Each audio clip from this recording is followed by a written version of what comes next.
Okay, this everybody knows our dear Chaya Rivka Lapkin, scholar among women. Thank you. Boker Tov. Last week we had our Hanukkah party, and the Medrash was more about Hanukkah. So this week I wanted to talk. This week I wanted to talk a little bit about both Miketz and Vayigash, and they're connected as parshiot, so it's easy to do, God willing. And I planned for 10 minutes, so it should only go about 18. The word Miketz is usually translated as at the end of. And speaking about at the end of 2 years' time after Yosef had asked the Sarah Mashkim, the wine butler, to help him get out of jail. He thought he was doing hishtadlut and he gets criticized for it. And Hashem makes him wait another 2 years. But the word Miketz also can refer to the beginning of a time period. A case is an edge, and it connotates both sides, both extremes of the situation. So both the beginning and the end. It also denotes opposites. It doesn't just sever us from what happened in the past, it's letting us know that the story is continuing forward. So some of the opposites are very easy to distinguish. We have Yosef went from being a free man to a slave, and then he was sold a number of times. And then at the beginning of the parsha of Miketz, he's getting his freedom again. And there's a lot of parallels. The reason he got put into jail and the reason he got out of jail were both because of dreams. The first cage that he was thrown into was a boar, and when he was taken out and brought before Paro, they took him out of the boar, out of the pit. The brothers had removed his tunic, and they dressed him in special clothing before they took him to Paro. And the beginning of Yosef's climb was also the beginning of the change in fortunes for Paro as well.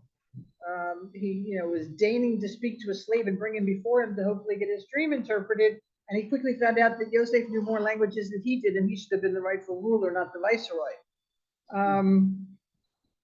Paro gave Yosef a special name. He called him, I can never say this right, Safnat Paneach, revealer of secrets. Yosef had the ability to understand hidden things and also to make other people aware of them and reveal them to others. He was able to bridge multiple worlds, and no matter what situation he was put into, he maintained his faithfulness.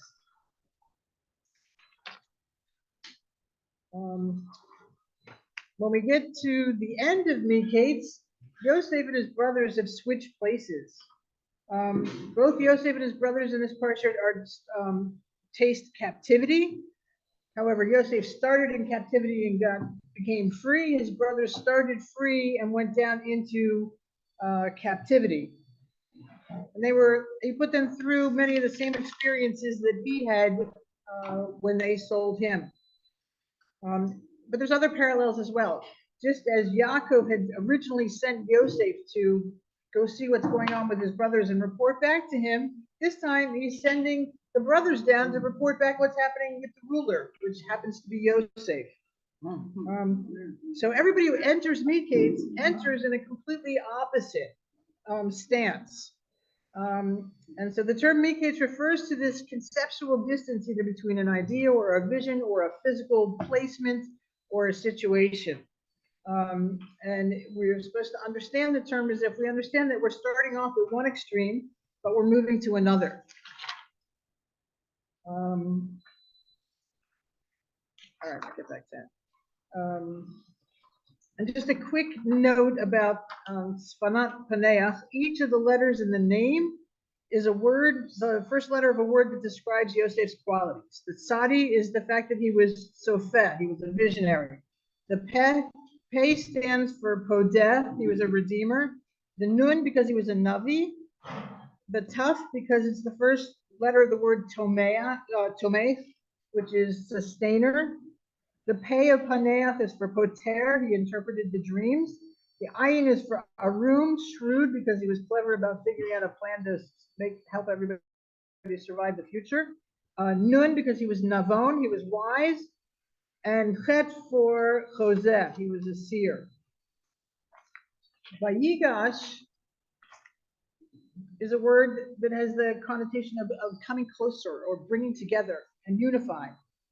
You may be coming close to something to be diplomatic and unify, or you could also come close to destroy. When Yehuda came close to Yosef, he was kind of ready for all three, just like his dad had been ready to plead or to pray or to do battle. Also, Yehuda was ready for all three.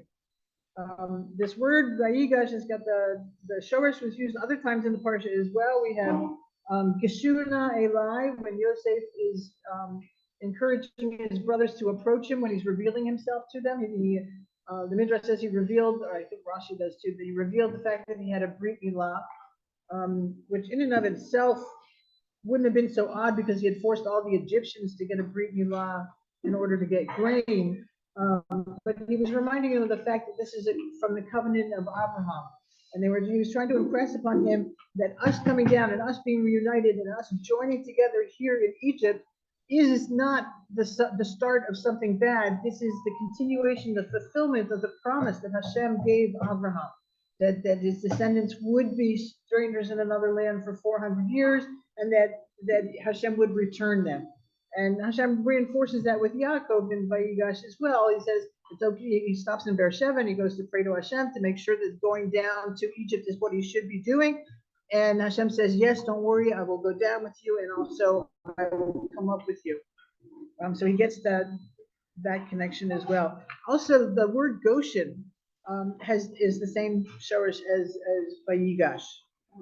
And the place of safety, it's mentioned 9 times really close together in the parsha. It was supposed to be a safe place for them to come together. And it's interesting, when Yaakov sends Yehuda down ahead of the rest of the family, he tells him to go Goshna.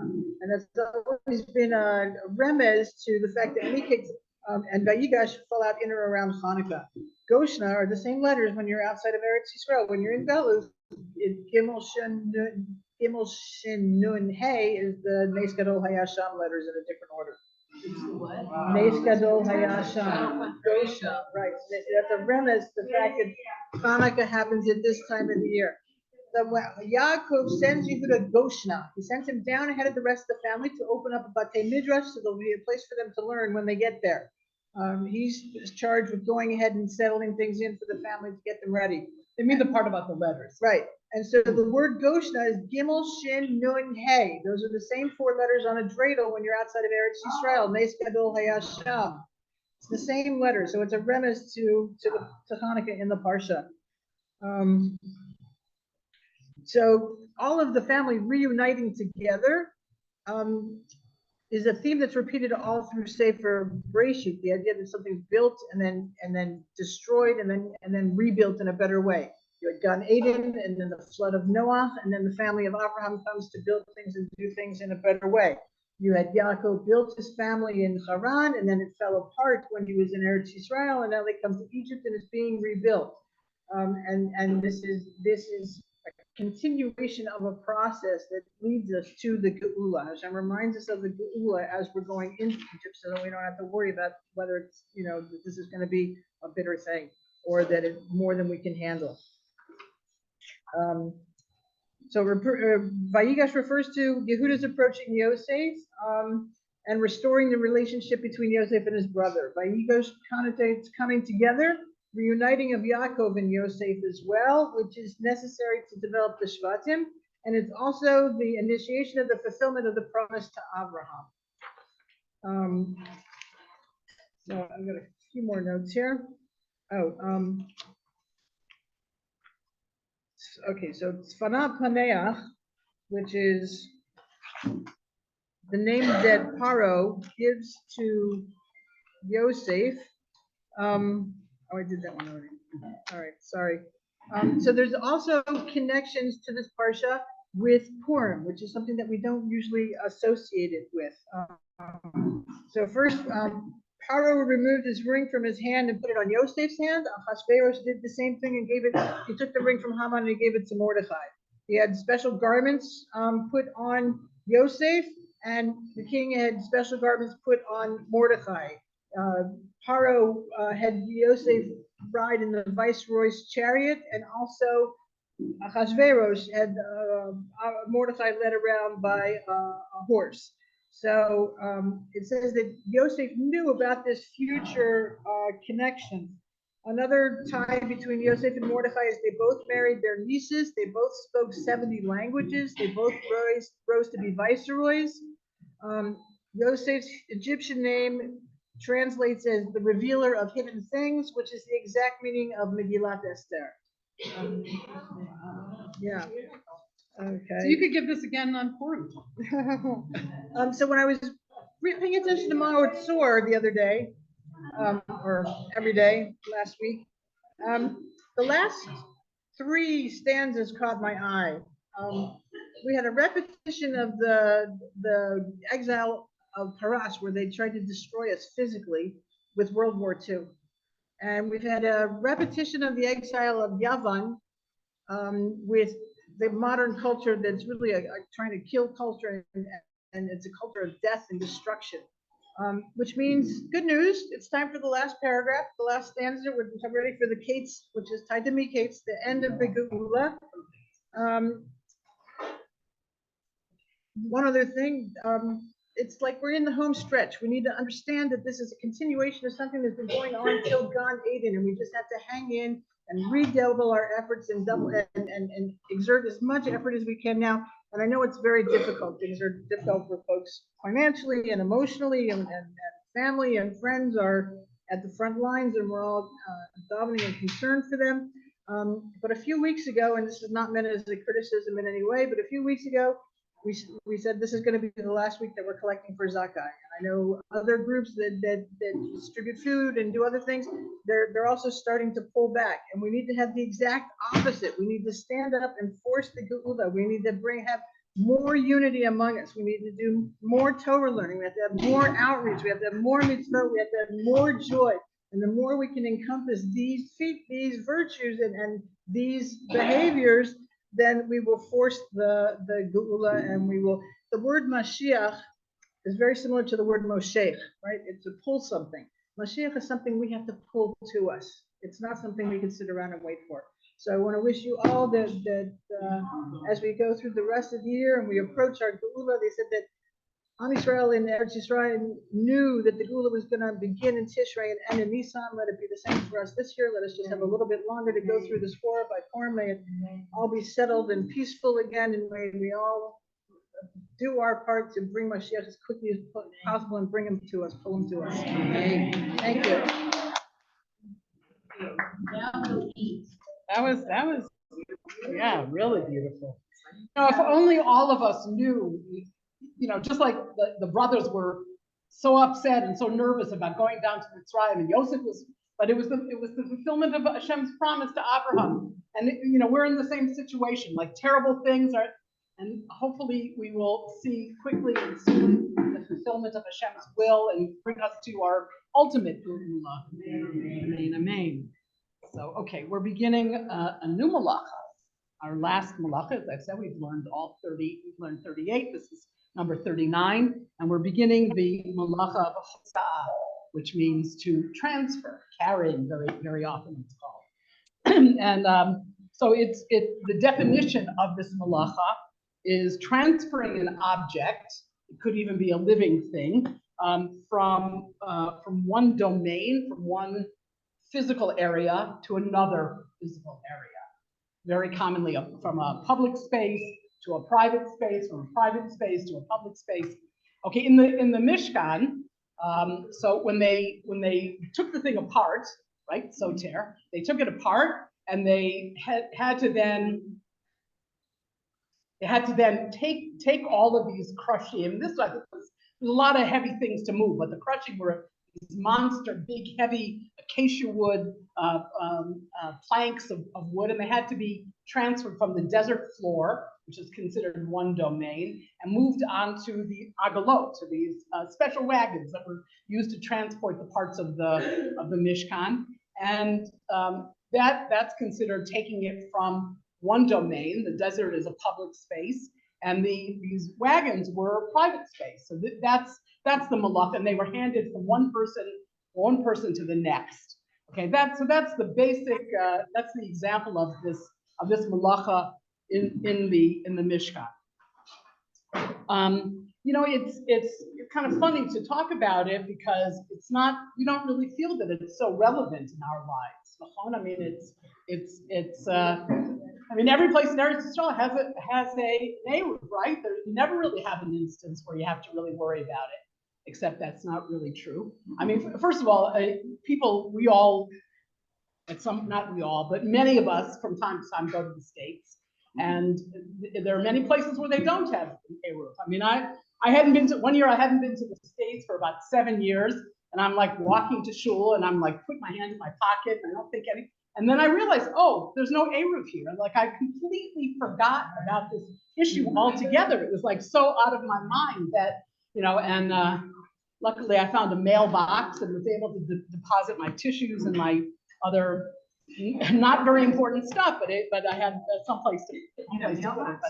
But also there are places in Eretz Yisrael where there is not an A-roof. I mean, I've been to I went to a kibbutz guest house once, and I'm like looking around, like where's that little string? I don't think. Well, they didn't. I asked somebody who worked there, "Do you have an A-roof here?" Nah. It wasn't a religious kibbutz. It was a bed, it was a bathroom, it was a porch. That's all you need. You don't need a religious. Well, it's not everywhere. And then there are other issues and we're not going to really talk about, but there are certain leniencies that are accepted in building a ruvin, especially in Chutz La'aretz, it's more prevalent. And maybe there aren't such good reasons for having those leniencies. There were times when the Jewish people lived in places, well, everybody lived this way. We lived very self-contained lives. We have our oven, we have our indoor plumbing, there were many, many years that people didn't have, they didn't have indoor plumbing, or people didn't have their own oven. If you wanted to keep your food hot for Shabbos, it was in the local bakery, and you had to somehow carry it from your home, from this bakery to your home. Well, so there had to be an A-roof, and it had the issue. So there were certain leniencies that may have been allowed because it was essential for their time, but may not apply in all cases in our time. It's a very serious malacha, and it's different than every other malacha. Does anybody have any ideas in what way it is different? It's not like every other malacha, involves some kind of creative activity. And this malacha does not include any creative. You're not changing it whatsoever. You're changing its location, but the essence of the object that's being moved, it's the same sack of peas over here as it is over there. It's the same exact thing. Nothing has changed about it. So in that way, it's different. But also the rabbis, this is how important it is. This is how important it is. On Rosh Hashanah, right? If the first day of Rosh Hashanah, where you have a mitzvah d'oraisa, we have it this year, you have a mitzvah d'oraisa to blow the shofar, and because there's a concern that somebody might take their shofar and might have to carry it to some other expert to consult with him about, so you don't blow the shofar on the first day of Rosh Hashanah. Even though it says, and this is a little bit prescient maybe, the ban was enacted despite the fact that the Talmud in Rosh Hashanah makes the ominous prediction that any year in which the sound of the shofar is not heard at its commencement, that is Rosh Hashanah, will hear the sound of weeping and will suffer tragedy at its conclusion. So I don't know, but I mean the same thing is true with Lulav and Esra, which also, if it's the first day of Shabbos, then you don't bring. So essentially, the rabbis said that this malacha is so important that they were willing to override, mitzvot d'oraisa. That's, you could say that that's pretty, it's a pretty significant thing. And also, it says in Yirmiyahu that one of the reasons why the first Beis Hamikdash was destroyed is because people were not careful about doing this malacha. They weren't careful about not carrying and not observing. It says there's just a few psukim from Yirmiyahu 17. So it says, Hashem, guard your souls and do not carry a load on the Shabbos day to bring it to the gates of Yerushalayim. You shall not bring a load from your houses on the Shabbos day.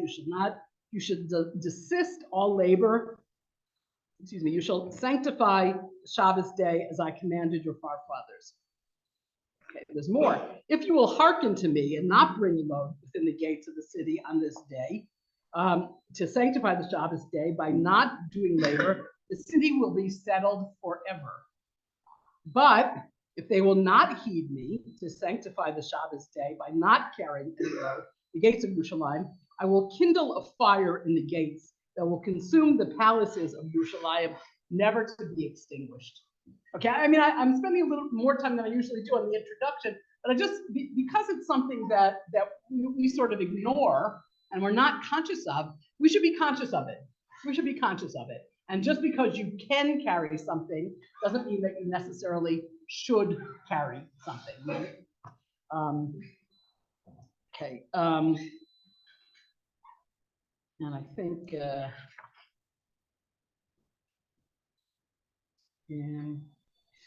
okay, so, yeah. Right. Right. So that your person has to know, I haven't taught until they're a child. Right.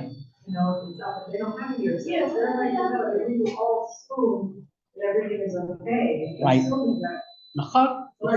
Also because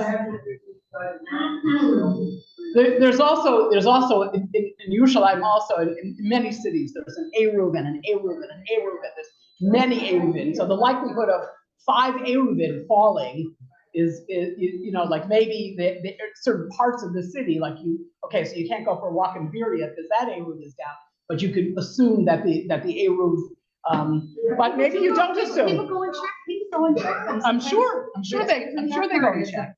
I'm sure he wrote that there was an Eruv in a particular community. They would check it after Shabbos and they would find it's down, even though they had announced to people that it was fine before Shabbos, and then it turns out it was down.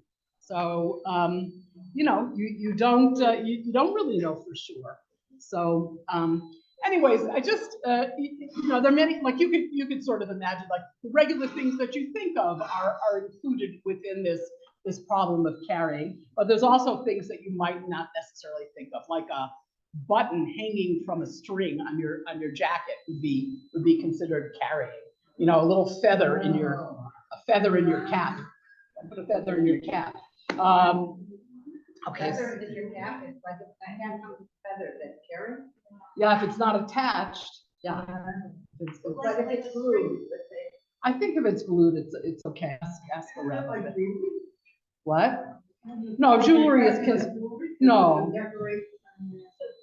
No, jewelry is like wearing a skirt. No, Kutzner was always a big issue having a key. A key, right? It was before combination. Right, locks, exactly. People put it as jewelry. Or I'm trying to think back to. No, I lived in this apartment in Manhattan. I've been trying to think all, last couple of days, like, what did I do with the key? There was a step up, so maybe that, but then all my religious neighbors somehow, they also find some way to get it. Some people held. Yeah, but so take it out. What? Okay, but so when you take it off of your clothing and you put it in the keyhole, You're not taking the step in. You're not walking. They're standing still. It's not a problem. I don't know. Is he putting it into another? I don't know. I never really looked into it properly. But anyways, did somebody? Let's say a piece of yarn or string to get back to your coat while you're carrying. Like, do you need to check? I'm just wondering. I guess you should. Yeah. Yeah. No? What ifs, right? What ifs, and when you go to America next time, there's a okay. So I think that's it for we've been introduced to this topic, and I hope this Shabbos you'll think about. Oh, Karen. Okay, just a few announcements quickly. Okay, so first of all, I want to thank everybody who participated, who prepared, who cooked, who brought, who set up, for our beautiful Hanukkah party last week. Those of you who missed, too bad, you missed. It was really a wonderful party, and thank you very much to Ilana Schachter and to Kayla and everybody else who helped to set up for the book sale and for the jewelry sale. Baruch Hashem, we did quite nicely. So that's good, and so I think all in all, it was just really a beautiful day, and unfortunately, it'll be our last in this location because, as I've mentioned before, we're moving. We have one more week after this. Is that right? What's today's date? 18. Okay, that's it. And I wish I had a place to tell you where we're moving to, but there's a number of possibilities. A lot of people that keep giving me ideas. I'm very open to it. We're checking out places all the time, and we're going to find the perfect place. And if everybody could, I'm trying not to be nervous. Just a few little, 2 o'clock in the morning nights. Are we going to do it? But mostly in my sane moments, Shem, you want us to learn, as much as I want us to find a place to learn Torah, Hashem, you want it more. So, but if everybody could kind of help with the tefillot, and because it'd be better not to have it the Sunday before the first Monday in January. We could be a lot calmer. And poo, I didn't mean that. I didn't mean that Sunday. No, I mean, hope so everybody, if you could daven for us to find the perfect place with parking, exactly. Everybody's reshowed everything that everybody needs. So that would be be very helpful. A porch with a beautiful, we want a beautiful view. We want a swimming pool. We want chandeliers. We want something. I mean, I just think about a place that has tables and chairs. That's what I want. Okay, refrigerator. All of those. There are a lot of things that. A dishwasher. Oh, okay. Wow. Okay. Everybody's threshold should be met. So everybody should daven so that we find the best possible space. With a long lease, yeah. And you have a price range? Yeah. Oh, give it to us. They'll be so, They'll pay us to come. Oh. No, I actually would love to have a place where they feel like, oh, what an honor to have Nashim Tzidkanios learning in our place. So there is a shul that's exact, in the shul in the Saraya, they're very eager for us to come. We just need it's not quite big enough. We need another space, which is not no, I'm sure. Does it need to be like in the city center? It's better. It's definitely better. It's more convenient for more people. So, I mean, there are other places, and we're looking at this. There's a perfect place across the street from me. That's my first choice. And I won't be late. Bye, Yaakov. Gotta go. Okay. So, all right. Just want to remind everybody that this Friday is the start of the Teves, the fast, and it starts in the morning and ends the Friday. In the morning. And you make kiddush. Yeah. Okay. Your husband would remind you. Yeah. But it's good to put your head into it. Make extra food for Friday nights because people will be hungry. Okay, that's it. I think, anybody else have any announcements? Doba? She had her hand up first. So here we are talking about how we, how to eat, right?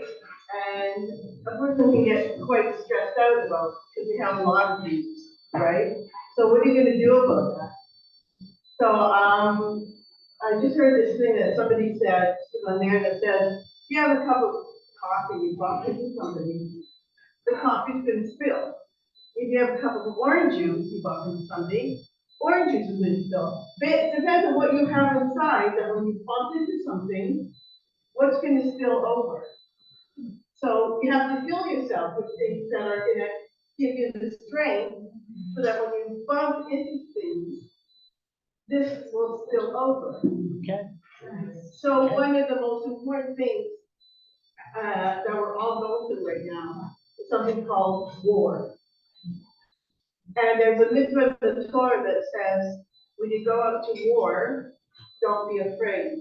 And that is the source, the proof, text, for why there's a mitzvah passage to come. So on that note,